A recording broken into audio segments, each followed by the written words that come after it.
আমরা সিনেমা সিরিয়ালে যে সমস্ত বড় বড় আর্টিস্ট সেলিব্রিটিদের দেখি, তাদেরকে যারা সেলিব্রিটি বানায়, যাদের তুলির আঁচড়ে তাদের রূপে গুণে আমরা মুগ্ধ হই, সেই রকম দুজন প্রতিক্রিয়া আমার সামনে উপস্থিত। একজন অনিমাদি, একজন ববি। ববি, বলো তোমার কিছু বক্তব্য আজকের শ্যুট সম্পর্কে। আজকে শ্যুট সম্পর্কে যদি বক্তব্য শুনতে চাও তাহলে খুবই ভালো, বাট একটু টায়ার্ড, কারণ আজকের একটু অনেকটাই আমরা লেটে চলছি, বিকজ আজকের ওয়েদারটার জন্য মডেলসরাও আসতে একটু তাদের প্রবলেম হয়েছে আসতে। বাট যথাসাধ্য চেষ্টা করছি তাড়াতাড়ি করার। বাট শ্যুটটা অল ওভার আমাদের খুব সুন্দর হচ্ছে শ্যুটটা। তার মধ্যে রাজ রয়েছে, রাজের অর্গানাইজেশনের শ্যুটটা হয়েছে। আমি খুব খুশি রাজের সাথে কাজ করে এবং ভীষণ স্যাটিসফাইড। নেক্সট টাইম আবার করতে চাই ওর সাথে শ্যুট অ্যাগেন। ইভেন তার সাথে সাথে আজকে আমার আরেকজন দিদি রয়েছে সাথে, অনিমাদি, সেও খুব ফাস্ট কাজ করছে। টোটাল কতজনের মেকআপ করলে?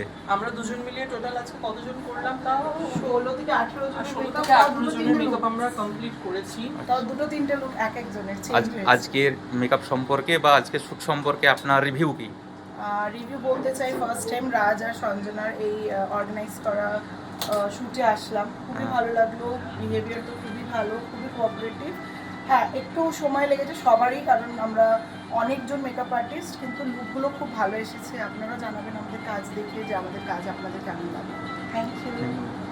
আমাদের মধ্যে উপস্থিত আছেন এই মাত্র মডেল স্বপ্না বিশ্বাস। আপনার আজকে কাজ করে কেমন লাগলো রেড ফ্লেম প্রোডাকশনের সঙ্গে কাজ করে? খুবই ভালো লেগেছে, আজকের অভিজ্ঞতা খুবই ভালো। আমার মেকআপ করেছে ববিদি এবং জাস্ট গর্জাস মেকআপ হয়েছে। আমি নিজের প্রেমে পড়ে যাচ্ছি। আর অনিমাদিরও আমি কাজ দেখছি, খুবই সুন্দর। ভবিষ্যতে যদি রেড ফ্লেম প্রোডাকশনের কোনো কাজে রাখা হয়, আপনি হাজির হবেন? অবশ্যই চেষ্টা করবো। আরেকজন মডেল বৃষ্টি, তোমার রিভিউ? ভীষণ ভীষণ খুব ভালো লেগেছে, খুব ভালো লেগেছে। আর ববিদির মেকআপ তো অসাম অসাম, বলার মতো না, জাস্ট স্পিচলেস আমি। মডেল দীপিকা হাজরা, আজকের শ্যুট সম্পর্কে আপনার অভিজ্ঞতা বা রেড ফ্লেম প্রোডাকশনের সঙ্গে কাজ করে কেমন লাগলো? রেড ফিল্ম প্রোডাকশনে কাজ করে তো আমার খুবই ভালো লাগছে। আজকে আমার প্রথমবার আমি এসেছি, আমার শ্যুট করে খুব ভালো লেগেছে আজকে। আজকে তো অনেকক্ষণ ওয়েট করতে হলো, কোনো টায়ার্ডনেস বা কিছু লাগছে, বিরক্তি লাগছে কিছু? খুব আনন্দ হচ্ছে, খুব ভালো লেগেছে। আপনি মেকআপ কার কাছে করেছেন? এই অনেক অনিমাদির কাছে। অনিমাদির মেকআপ কেমন লাগলো? খুব ভালো, অসাম। আচ্ছা, থ্যাংক ইউ। আমাদের মধ্যে উপস্থিত আছেন বিশিষ্ট সাংবাদিক ঋদ্ধি ভট্টাচার্যা। দাদা সারাদিন উপস্থিত থেকে আজকের শ্যুটটা কভার করছেন এবং তিনি মিডিয়া কভারেজ নিচ্ছেন।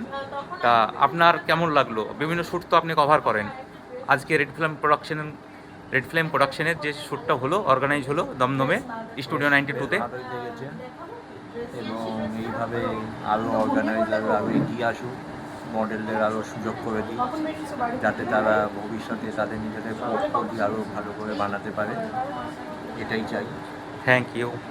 আমাদের মধ্যে আরেকজন মেকআপ চলছে, শালিনী ভট্টাচার্যা, দুপুর 1টার সময় এসেছে।